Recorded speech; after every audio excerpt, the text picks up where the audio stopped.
అసంపర్తి division revenue divisions అంటే excise వాళ్ళు different ఉంటుంది, పోలీస్ స్టేషన్లో డిఫరెంట్ ఉంటుంది. అంటే లా అండ్ ఆర్డర్నేమో ఏరియా వైజ్ ఉంటుంది, ఇక్కడనేమో రెవెన్యూ వైజ్గా వీటిని డివైడ్ చేస్తారు. సో రెవెన్యూ వైజ్గా ఎక్సైజ్ చేసినప్పుడు, రెవెన్యూ డివిజన్ డివైడ్ చేసినప్పుడు మనకు అసంపర్తికి గౌరవ మంత్రివర్యులైన రావు గారు వారిని రిక్వెస్ట్ చేసినట్లు మనకు అసంపర్తికి ఒక స్టేషన్ శాంక్షన్ చేయడం జరిగింది. సో వారికి మరియు మా గౌరవ ముఖ్యమంత్రి గారికి నేను హృదయపూర్వక ధన్యవాదాలు చెప్తున్నా. అలాగే ఇక్కడ స్టేషన్ హౌస్ ఆఫీసర్ అంటే ఇన్స్పెక్టర్ గా దుర్గా భవాని గారిని పోస్ట్ చేయడం జరిగింది. సో ఈరోజు ఎస్పీ గారు రంజన్ రావు గారు, అలాగే హర్షల్ చంద్రశేఖర్ గారు అందరి సమక్షంలో, మా నాయకుల సమక్షంలో ఈరోజు police station, excise police station ప్రారంభించడం జరిగింది. దీని ముఖ్య ఉద్దేశం ఏంటంటే ఈ ఐడి లిక్కర్ కానివ్వండి, లేకుంటే ఏదైతే duty free, non duty free అనే లిక్కర్స్ ఉంటాయి, అలాగే కొన్ని ఫారిన్ లిక్కర్స్ ని కూడా తెచ్చి అమ్ముతుంటారు.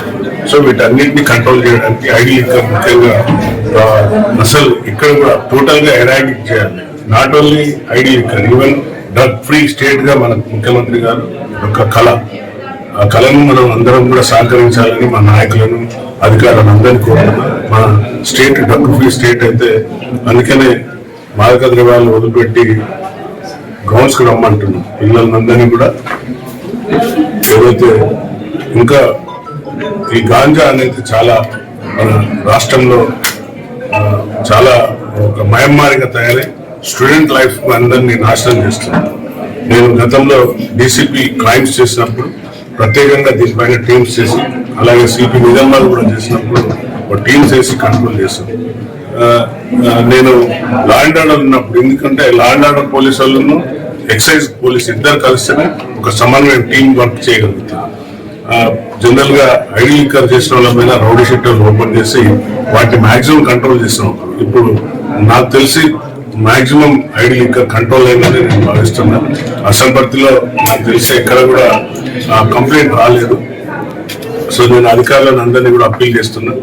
ఇది మన డ్రగ్ ఫ్రీ స్టేట్ కాబట్టి రాజకీయాలకు వేయడానికి ఎలాంటి తావు ఇవ్వకుండా, మీరు ఒత్తిళ్లకు ఒగ్గకుండా గాంజాయిను, అలాగే ఏదైతే మద్య పదార్థాలు ఉన్నాయో ఐడి లిక్కర్ కానీ, ఐడి లిక్కర్ అంటే వీటన్నిటిని కూడా కంట్రోల్ చేయవలసిందిగా, అలాగే ఉత్పాదనతో దీన్ని కంట్రోల్ చేయాలి. ఏదైతే మా ముఖ్యమంత్రి గారి యొక్క విజన్ ఉందో, ఈగిల్ అనే సపరేట్ టీం ఫామ్ చేసింది దీనిపైన, ఈ మాదక ద్రవ్యాల పైన ఈగిల్ టీం అనేది ఫామ్ చేసి, అది దానికి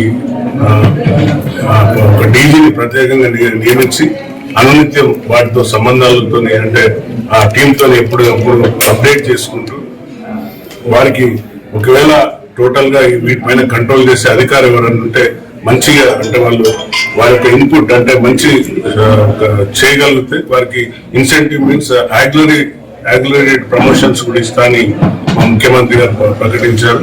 ఎందుకంటే హోంశాఖ వార్షికలు ఉన్నారు కాబట్టి తప్పనిసరిగా ఇక్కడ ఉన్న అధికారులు ఈ గాంజా కానివ్వండి, ఎలాంటి మత్తు పదార్థాలను రాకుండా మీరు కూడా చేస్తే తప్పనిసరిగా మీకు కూడా ప్రమోషన్స్ వస్తాయి. కాబట్టి యాక్సిలరేట్ ప్రమోషన్స్ వస్తాయి కాబట్టి వీటిపైన స్పెషల్ ఫోకస్ చేసి, మనకు కాలేజెస్ బాగున్నాయి ఇక్కడ, పిల్లలను ఎట్టి పరిస్థితులలో ఈ మత్తు పదార్థాలకు పోకుండా, మత్తు పదార్థాలకు సేవించకుండా కంట్రోల్ చేయవలసిందిగా నేను మీడియా ద్వారా అందరినీ అప్పీల్ చేస్తున్నా.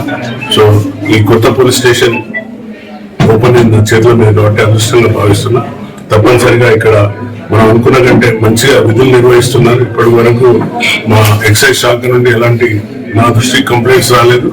సో 100% వాళ్ళు చేసే విధులలో మేము రాజకీయంగా కూడా ఏం జోక్యం చేసుకుంటాము, ఏదున్నా కూడా వారిని కంట్రోల్ చేయమని చెప్తున్నాం.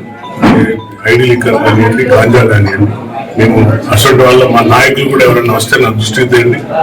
తప్పనిసరిగా వారిని కూడా మా నాయకులకు కూడా నేను చెప్పుకునే బాధ్యత నాది. కాబట్టి మనం సొసైటీకి ఒక మంచి మెసేజ్ పోవాలి, సొసైటీని మనం బాగుపరచాల్సిన బాధ్యత మన భుజస్కంధాల మీద ఉంది. కాబట్టి ముఖ్యంగా యువత పెడమార్గం పట్టద్దని, ఈ మత్తు పదార్థాలకు అలవాటు పడద్దని నేను మీడియా ద్వారా అప్పీల్ చేసుకున్నాను. Thank you. జై హింద్.